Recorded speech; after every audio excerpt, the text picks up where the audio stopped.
Assalamualaikum warahmatullahi wabarakatuh. Alhamdulillahil qail. A'udzu billahi minasyaitonir rajim. Bismillahirrahmanirrahim. In tastabdi'u faqad ja'akumul fath. Inna fatahna laka fathan mubina.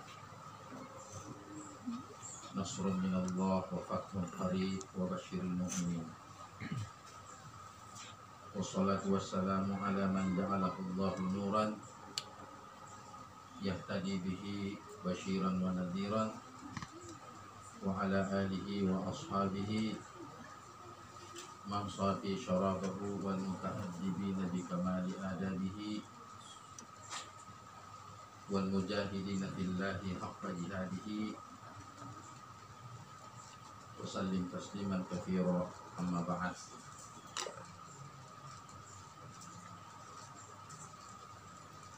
Afdaluz zikri fa'lam annahu la ilaha illallah qabla al-qabli bila qablin, la ilaha illallah ba'da al-ba'di bila ba'din, la ilaha illallah la ghayata wa la muntaha li ghayatihi, la ilaha illallah in qata'atil ghayatu indahu, la ilaha illallah fahuwa muntaha kulli ghayatin, la ilaha illallah Muhammadur Rasulullah sallallahu alaihi wasallam kalimatu haqqin alaiha nahya wa alaiha namut wa bihadza wa'tu insyaallah ta'ala bi rahmatihi wa karamihi minal aminin. Amma ba'd. Pertama-tama mari kita mempersembahkan puji syukur kehadirat Allah Subhanahu wa taala, Tuhan yang senantiasa kita rasakan limpahan rahmat dan karunia-Nya pada kita, sehingga dengan situasi corona ini itu tidak menghalangi kita untuk beraktivitas seperti biasa, karena memang kita punya akidah, punya itikad bahwa tidak ada satu hal yang dapat kita jadikan untuk menghalang-halangi kita untuk tidak melakukan kebaikan demi kebaikan, dan mudah-mudahan kebaikan-kebaikan yang kita pelopori semuanya itu menjadi ibadah di hadapan Allah Subhanahu wa taala.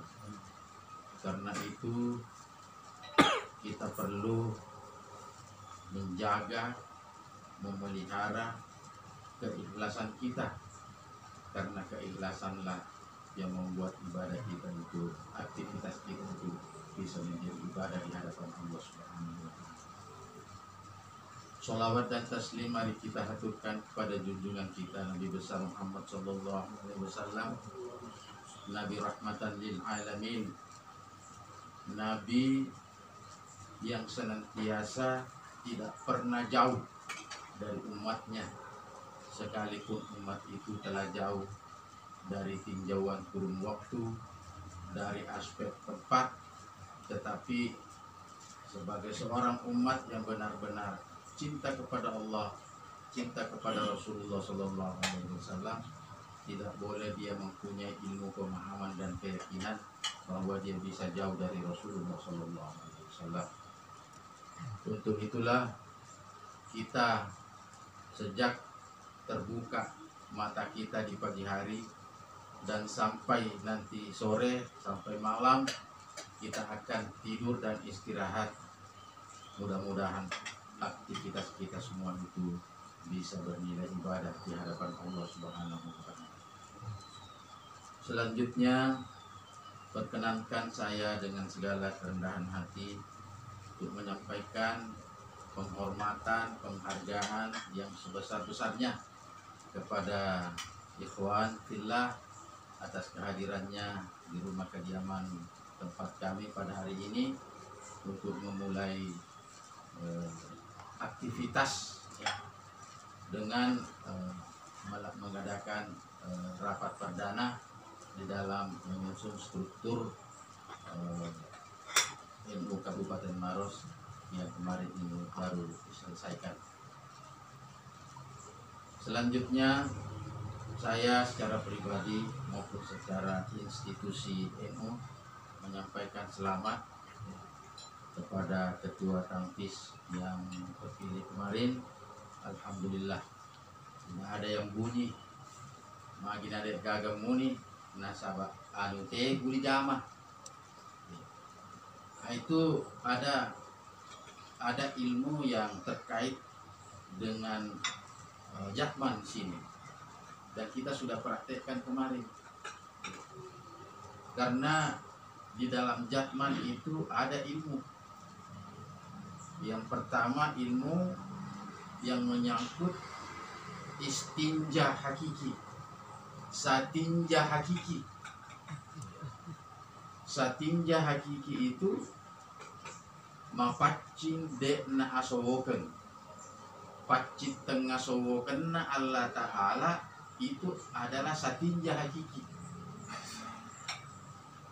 Yang nomor 2 kita sudah laksanakan kemarin, tepu temarusakna Allah Ta'ala riasa ngijunnu. Jadi anu tepu ya tu dendre tahu narik ko magpugao anu dek na tepu nalokkan aja ama. Aku tu biasa maka agak tahu. Aku tu biasa maka si soka-soka pahangin nasawa amacanga biasa tahu elok na pakai ku tu. Tanya akalan. Na yaro akalan buat nak ko manca di bonggawa mo lokari amacanga itu bagus itu. Tapi nareko amacanga kendalikan yaro dendre akalan kon tu mon rasi soka-soka kon tu mon ras cala-cala tahu Kalau ditanya anu badece mana akad tanah, tapi jalan menuju apa yang kita akan sepakati biasa si calak-calak, padahal anu badece mana sih. Nah, inilah saya sangat bersyukur bahwa Jatman Maros sudah terbentuk walaupun belum dikukuhkan. Lalu kemudian menyusul kemarin NU sudah berjalan dengan lancar. Saya punya cita-cita ya, mau mensinergikan antara NU dan Jatman khususnya di Maros.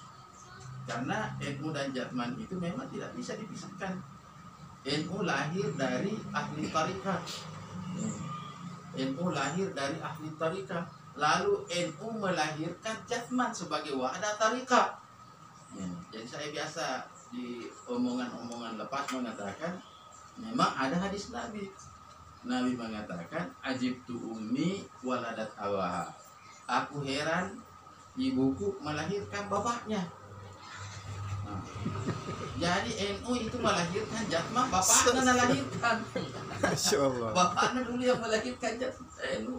Nah, jadi rupanya spirit tarekat mudah-mudahan akan berkibar kembali seperti yang lalu-lalu di dalam sejarah. Nah, dan memang Maros ini adalah pusatnya. Jadi mudah-mudahan sinergitas antara Jatman nanti dengan Maros, apalagi kalau kita bisa buktikan nanti pengukuhan Jatman dengan pelantikan pengurus NU bisa bareng. Itu suatu hal yang luar biasa juga, auranya tersendiri. Nah, jadi satinja hakiki, junnu hakiki, nah, jenek hakiki. Jenek hakiki itu nur, cahaya. Jadi jero jenek hakiki ya, tajang dek nang kana pedek. Itulah pengertian tarekat daripada makna jenek.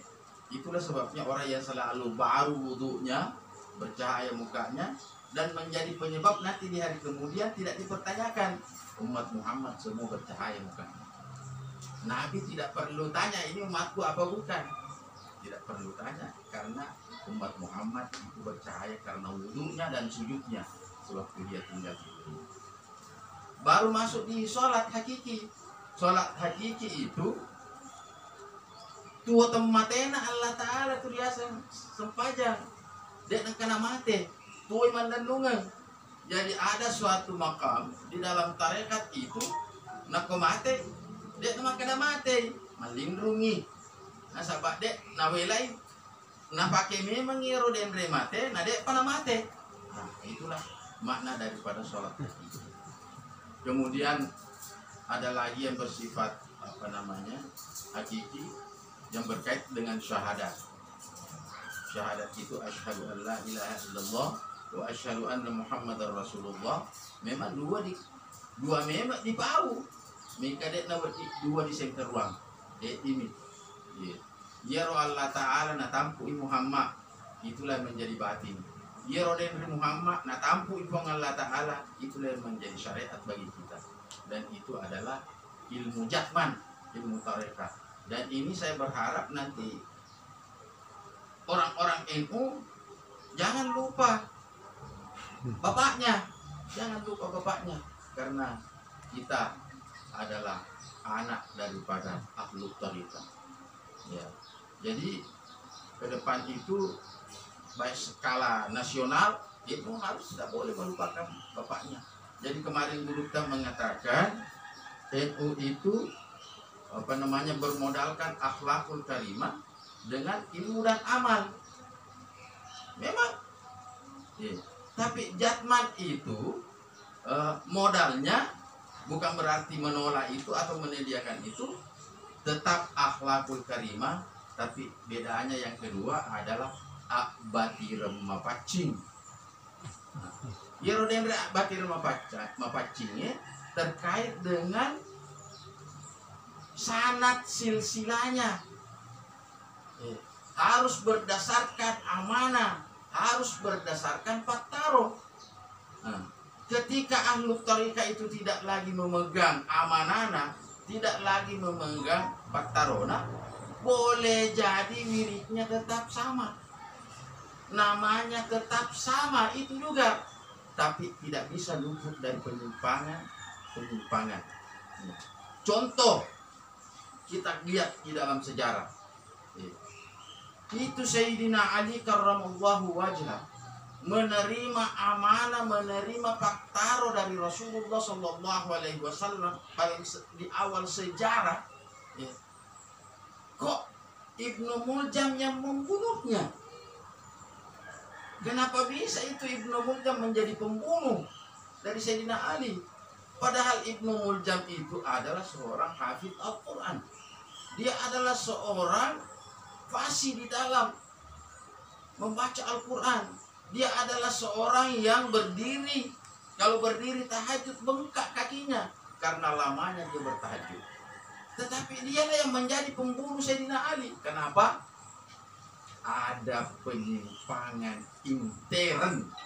Jadi kita itu ketika kita berbicara tentang Islam, baik secara zahir maupun secara batin, itu yang namanya penyimpangan tidak sepi.